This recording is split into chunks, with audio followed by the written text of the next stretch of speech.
I'm interested in I was thinking about this earlier, because you referenced the Browning of America from Mr. Garriga. That's a very interesting issue. With if I understand the Census Bureau figures correctly, the number of Hispanic or Spanish-speaking people who came into the United States during the 1990s was the greatest wave. The overall immigration was the greatest wave since the 1920s, in real numbers and in percentages. And many of these people are, of course, Spanish-speaking, and many of them do not do well in English, and many of them are hesitant to vote for a variety of reasons. It doesn't have to necessarily do with green cards and that kind of thing, but it has to do with cultural issues, not feeling comfortable in the majority society and all that sort of thing. What are your concerns about people of Spanish descent, particularly Mexicans, Puerto Ricans, Ecuadorians, Colombians, and so forth, who live in this country, who are citizens of this country, Cubans, getting out to vote?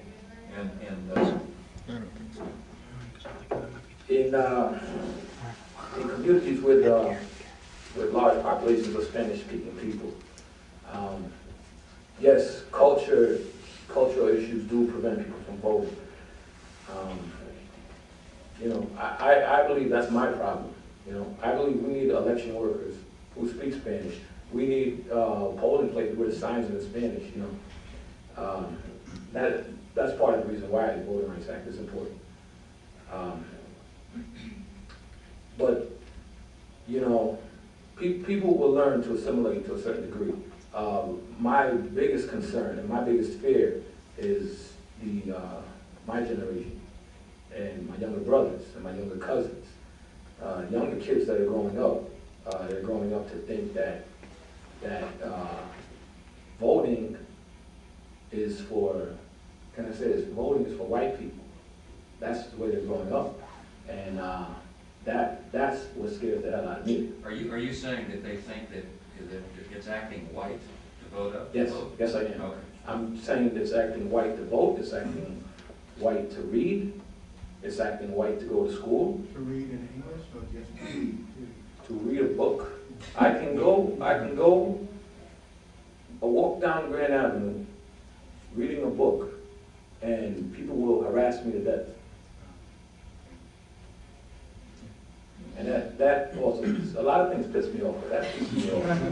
I want to say something to that too. I think that's an issue in Spanish-speaking communities and also in black communities, and it brings to mind a point that is always in my mind. In the last election, you had a bunch of people trying to get people to vote. You had Puffy talking about vote or die. You had the Democrats talking about this issue, this election is critical.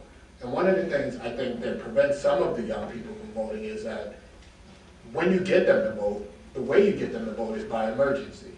Everything is an emergency. You have to go vote. Your vote is going to make the difference.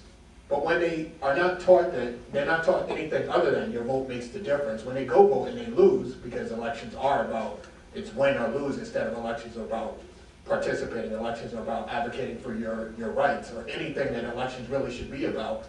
When it's about emergency only and you lose, then you have a lot of the people I've talked to have no longer have any faith in the system. And I think to some degree it's because of the parties pushing the issue that way. I think to some degree it's because some of us who go out there pushing it that way. This is the most important election ever. Okay, it's an important election, but some people may say that an election before that was important because you had whatever issue came up from that election. I think we need to change the way that we talk to younger people about voting. And we need to tell them also that voting is not the beginning and end of democracy. I want to touch on the point about